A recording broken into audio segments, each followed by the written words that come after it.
Hey guys, what's up? Welcome back to my channel, Books with Brie. I'm Brianne, and today I am bringing you guys my top 5 books of 2020.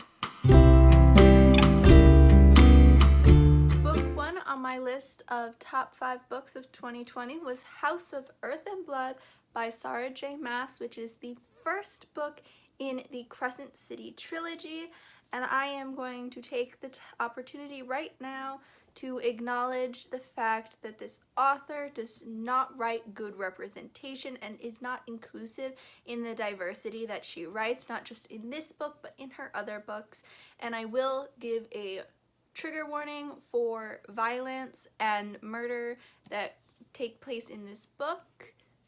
The basic plot of this book follows Bryce Quinlan as she works with Hunt Athalar to find the murderer of her best friend and her best friend's pack almost 2 years after the fact that they were murdered, once the murders start happening again, which is really odd because they thought they had locked up the right guy and they just didn't.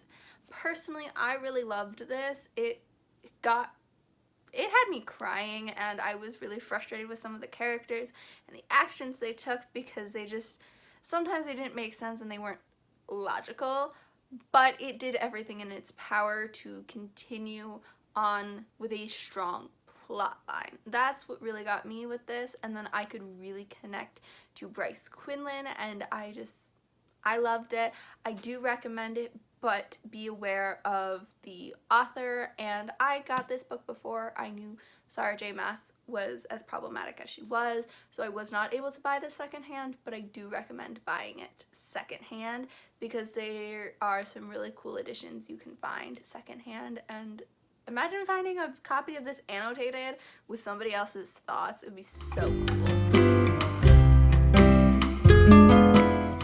Second book on my top 5 books of 2020 list was Cemetery Boys by Aiden Thomas. This one came out this year as a debut novel for the author, and I could not get enough of it.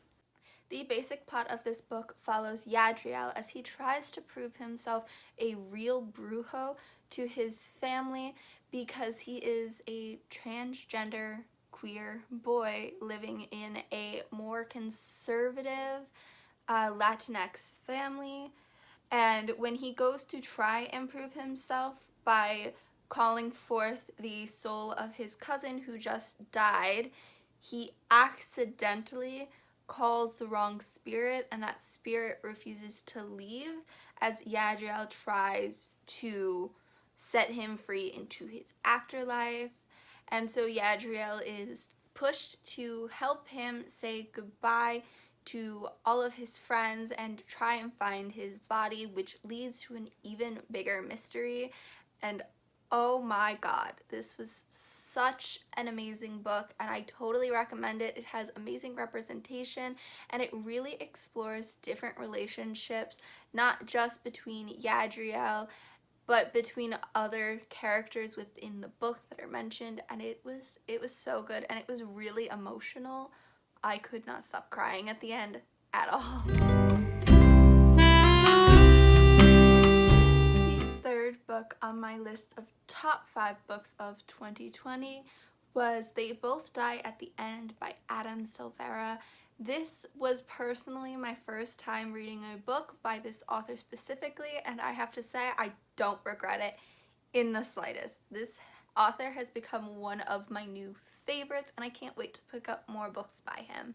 So the basic plot of this book follows both Rufus and Mateo on September 5th, the day that they get the call from Deathcast telling them that they will die within the next 24 hours.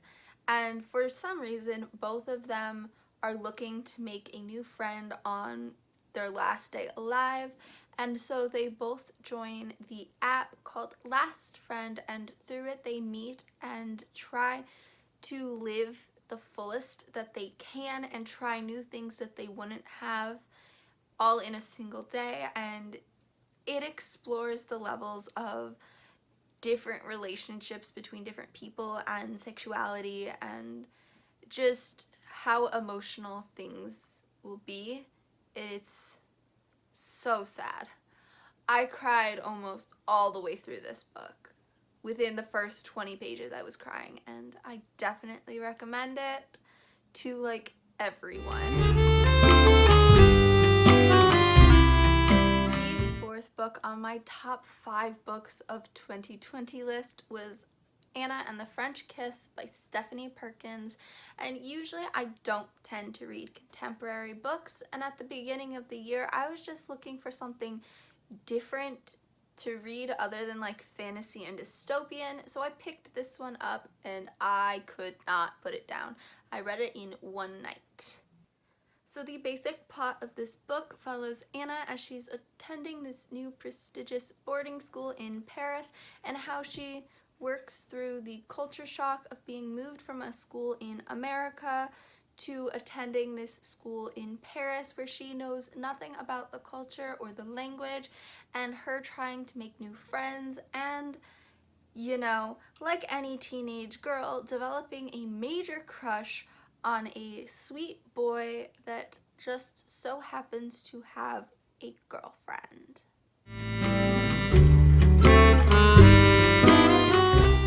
The fifth and final book on my top 5 books of 2020 was Chain of Gold by Cassandra Clare.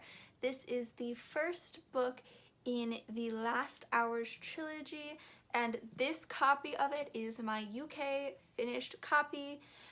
The only other copy I have is an advanced reader's copy, which I am hoping to donate here soon.